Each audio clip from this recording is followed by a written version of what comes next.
Hi everyone, I'm Emily Anderson from the Bridging Program at CCS, Champlain Community Services, and I'm delighted to be here. We're embarking on a new year. The Bridging Program has 14 amazing students from 5 different high schools, and they're cycling through 3 different learning pods: community connections, independent living, and career exploration. And every time a group goes through community connections, they come here to CCTV, Channel 17, and film a show.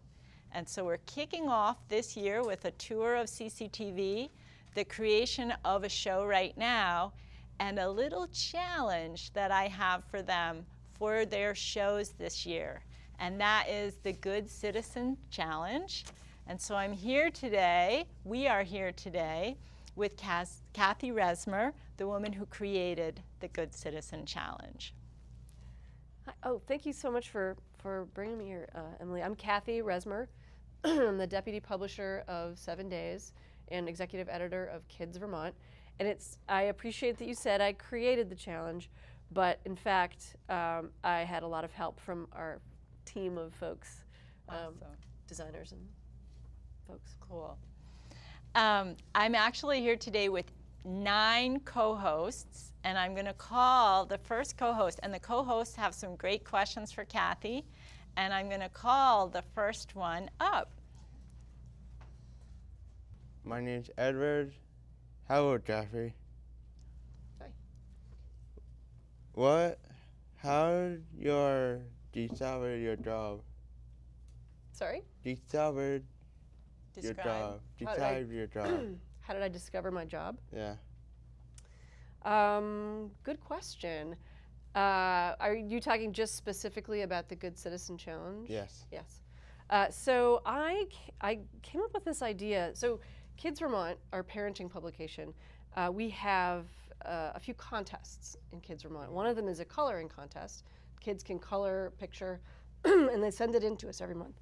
And another one is a writing contest where kids can write after a prompt and send that in to us.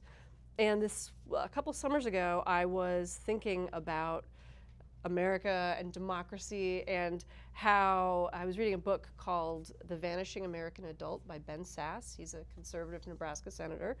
And he talked about how many adults have lost a basic understanding of civics or how the government works. Yeah. And he cited some statistics, like 39% of American adults couldn't name any of the freedoms in the First Amendment. And I thought, oh, we should do some kind of a civics challenge for kids so that they wouldn't just send us coloring contest entries, but they would go out and learn about their government and history, their community, and then send those things to us. So that's sort of where the idea came from. Okay. Thank you, Edward. My name is Emma. How long have you been doing this? Hi, Emma. How long have I been doing this, the Good Citizen Challenge? Yeah. We started with the challenge in May. So we launched it Memorial Day weekend, right after Memorial Day, right before Memorial Day. So it's been a few months now, and it's been really exciting to see participants sending in their completed scorecards and getting to hear from them about their experiences doing this work. But I from start to finish, I think I got the idea in the summer of 2017, and then we were able to make it a reality in the spring of 2018. That's great. It was a quick turnaround. Yeah. Thank you, Emma. That's an awesome question. Hi, I'm Faith. Hi, Faith. Why are you making the Good Citizen Challenge? Why? Yeah. Oh, that's a good question. A couple different reasons. I think the most obvious one was that I think many people, even adults, have forgotten some of the things they learned about civics in school. Maybe they don't remember that there are 3 branches of government, or the way that the Constitution works, or the rights that they're outlined and protected in the Constitution. So I think addressing that lack of knowledge about civics was a big part. But really, I think the biggest reason for me was seeing how divided people are right now, and seeing how people on all sides of the political spectrum are angry about policies. I think there's a sense of tribalism in our national political conversation, sometimes even at the state level, but mostly like the national conversation. More and more it feels like people are saying, you're with us or you're against us, or you're on our side or you're on that side. And those sides are defined by what people believe. And I wanted to find a way to expand that frame and say, actually, we're all on the same side, we're all Americans, and we all believe in this shared democratic values and this system that we've created. And so to give people something, to remind them that they have some common ground with people who might not agree with them politically. So there are activities in the challenge that encourage participants to, talk with someone who disagrees with them about a political issue. And then think about, how did that affect your opinion, and did it change, or what did you learn in that process? And I've gotten some really good answers to that question, where it is actually forced, or not forced, but it's encouraged, I think, participants to have those kinds of conversations. Because I think many people, if you know that you disagree with someone about something, you might not want to start a conversation about that thing, especially not if you're at a family gathering, for example, and you're all in the same house for a week or something like that. You might not want to talk about those things that you differ on, that maybe make you uncomfortable. So this challenge was just, encouraging people to remember what brought us all together in the first place, and maybe not to celebrate how great America is, but to celebrate the ideals that we all cherish, and encourage people to, or inspire people to live up to those ideals. Yeah. Wow. Great. Thank you, Faith. Yep. My name is Evan. And can you explain what the bridging program is? Would you like me to describe it? Okay. Sure. So the bridging program, I've said it a little bit before, but it was inspired by a group of teachers who realized a lot of their students at their high school their students who were in specialized education were staying in school while their peers were graduating. So those students were just staying. They had a couple more years. And they started to realize, well, we would love to give those students an opportunity to go out while they're still in school and really see what the world is like. And so Nice. the bridging program is sort of, we call it bridging because we think of you all as walking across a bridge that goes to your adulthoods.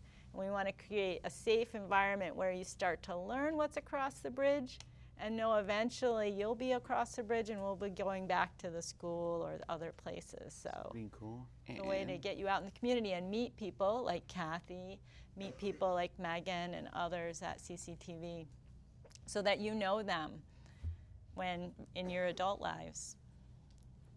Nice. And do you know what the good citizen challenge is? Do you want Kathy to describe it some more, how it actually takes place? Of course. Sure, I can do that. So the challenge is a self-guided civics activity for Vermont youth. It's self-guided because we're giving you a whole list of activities that you can choose from. We don't say you have to do this one or that one. We say, here's a list.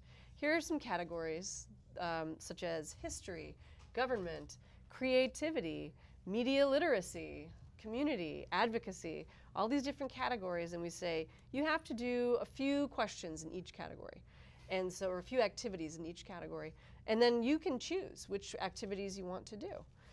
And then the only thing we're requiring is that you, in the course of pursuing these activities, that you earn at least 251 points.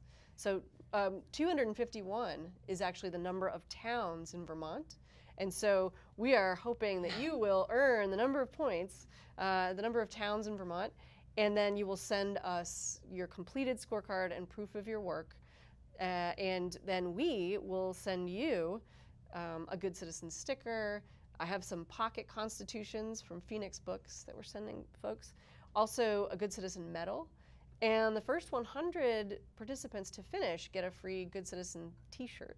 Wow. Yeah, and but the big prize, the really exciting prize, is that in January when the legislature reconvenes, these are the Vermont lawmakers, we're going to invite the people who finish the Good Citizen Challenge to come to the State House in Montpelier and meet state officials. So not just me, but you might meet the governor and the lieutenant governor and the secretary of state, and have the legislature recognize you for your work. So being welcomed into the State House, not as a tourist or a visitor, but as an honored, someone who has accomplished something significant.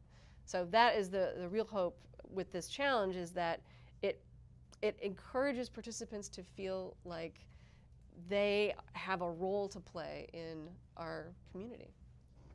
Wow, that seems pretty amazing. I think it will be. So you should finish your Good Citizen Challenge. I know, that does come to put the the State challenge House. on. Yeah, because then truly you'd be advisors, and the legislators are always looking for people to come with information to help them in making laws. That seems like a pretty good opinion. Thank you, Evan. All right. Do you want to share your name?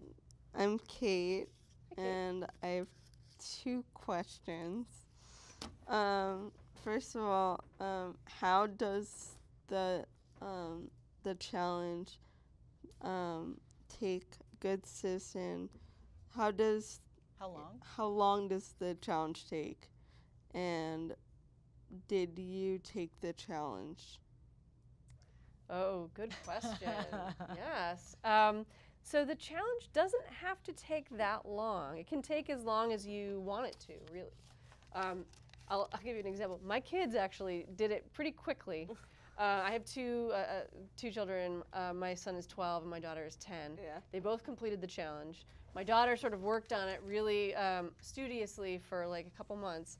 And my son sort of did a couple things, and then did most of it at the end. Okay. But they both finished, and I think I've gotten scorecards back from people who have done both ways. So I tried to make the activities things that people could do right in their town. They wouldn't necessarily have to travel. Not everyone can travel to Montpelier to go see a museum. So I made it so that you could do the challenge from home, or using, if you have an internet connection, using information you might find online. You can look up a lot of the stuff. Also, you can use resources in your community at the community library. You can talk with folks at the local historical society to answer some questions, or your town clerk. And did I take the challenge? You know, I didn't exactly. I beta tested it on my kids, but I did not take the challenge per se. I came up with some activities, and I mean, I guess you could say that coming up with the challenge itself was a way of taking it, because I had to think about, I have to know all the answers to all the questions. Right, I had to know all the answers because I'm looking through to make sure that everyone got them correct.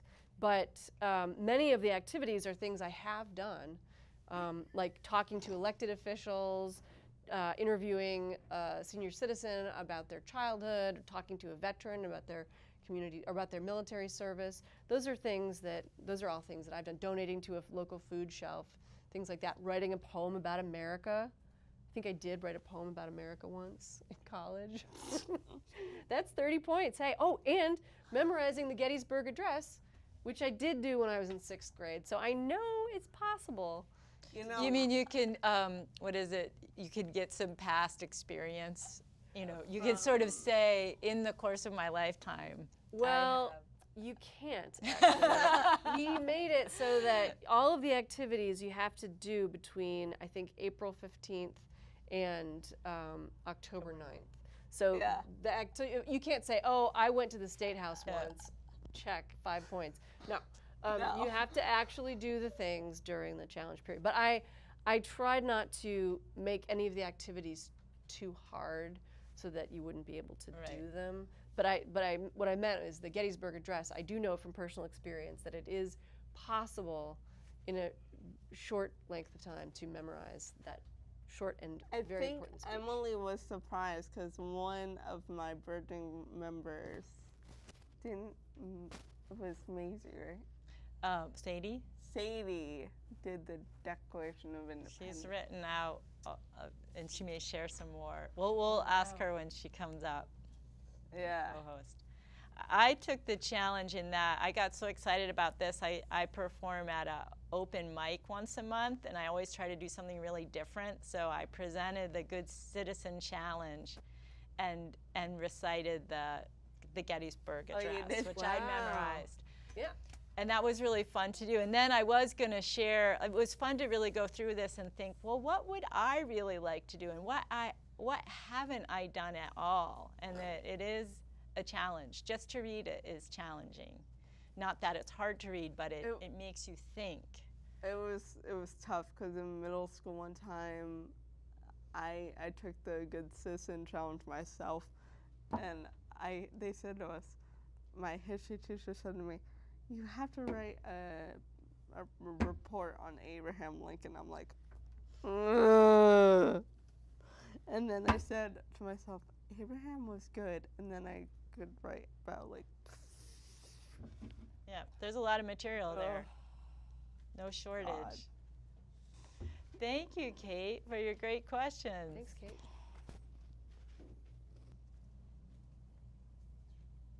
Hi, Pascal. How many people are doing the challenge? That's another really good question. This might be something I fix in later years if we do the challenge again, which I think we will. I actually don't know how many people are doing the challenge because we don't require anyone to sign up or tell us that they're doing it in advance. So I don't really know the answer to your question. I can tell you that we have had 30 people complete it so far and send us their completed scorecard. So I know that at least 30 participants have done it to this point. The deadline isn't for another few weeks though, so it's not till October 9th. So I don't really know what to expect. I have gotten a lot of questions and feedback from people who are working on the challenge but haven't finished it yet. So I know that there are more coming in, but I really don't know how many. And you know, I don't know about you, but with deadlines, when someone gives me a deadline, It's that day. often I will wait until the very last minute to turn it in. Not, just because I like to work on it over a little bit of time, and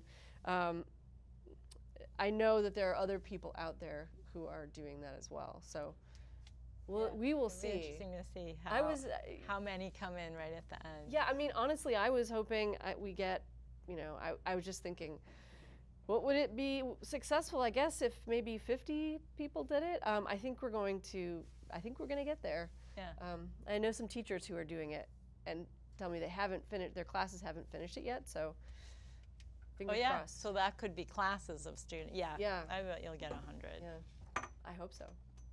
Or 251, that would be cool. Oh, wouldn't that be cool? Thank you, Pascal. Great question. Hi, I'm Sadie. Hi, What's your definition of a good citizen? Oh, that is a great question.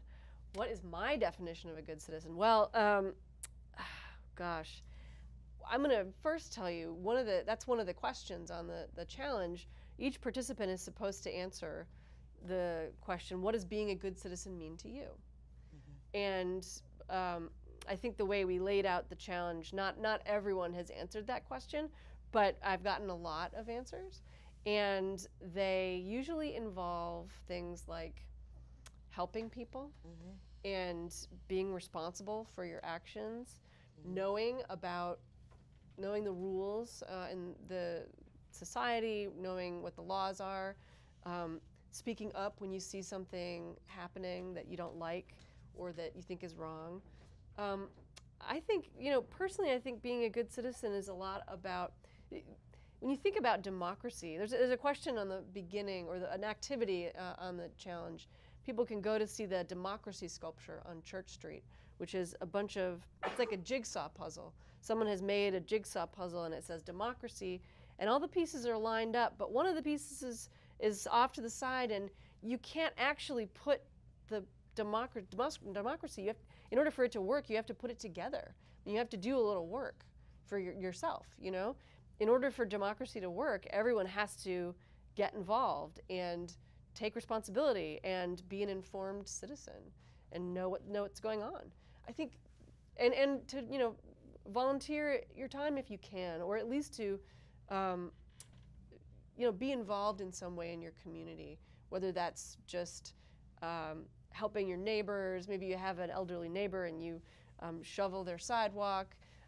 Maybe you have people in your community who don't have enough to eat and you donate to the food shelf.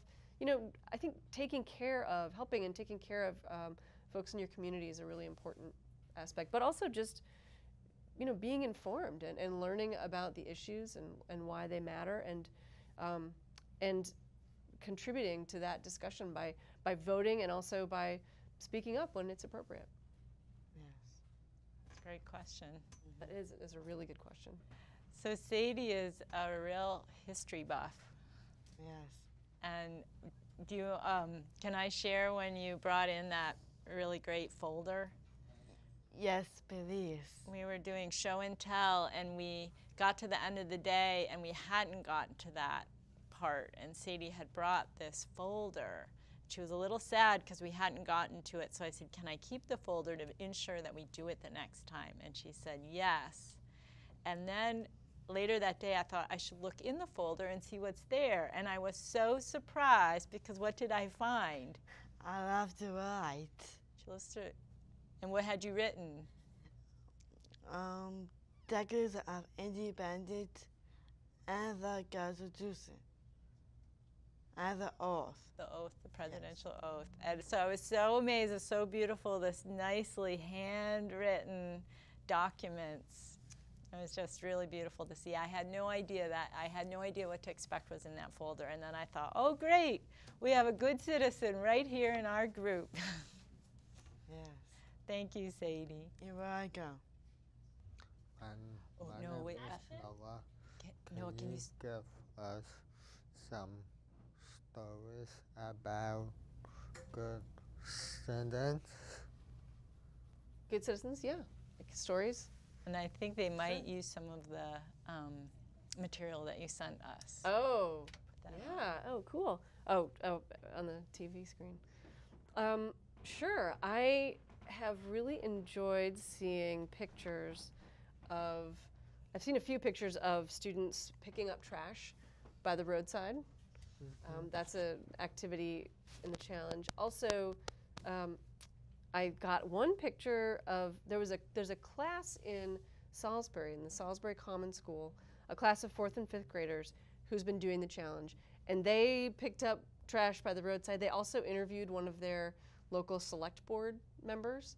And so they brought her in and asked her questions about what it's like to do that.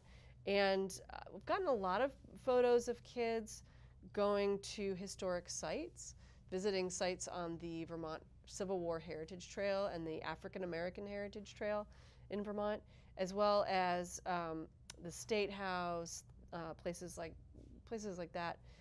And I'm trying to think, some of my favorite contributions have been, well, the poems about America that participants have written have been really good. And my favorites too, though, are just the things that they've written up about conversations they've had with people who disagree with them. This one young woman from Stowe, or Moortown, who she really supports President Donald Trump and his tax cuts. And she had a conversation with her friend who does not support the tax cuts. and they explained their positions, they disagreed with each other, and then she wrote, we agreed to disagree, but we remain steadfast friends. Beautiful. I thought that's great. That's really beautiful. Yeah. Awesome. Thank you, Noah, and You're thank welcome. you, everyone. And we're actually going to we're going to take a moment and bring everyone up, all the co-hosts. Cool.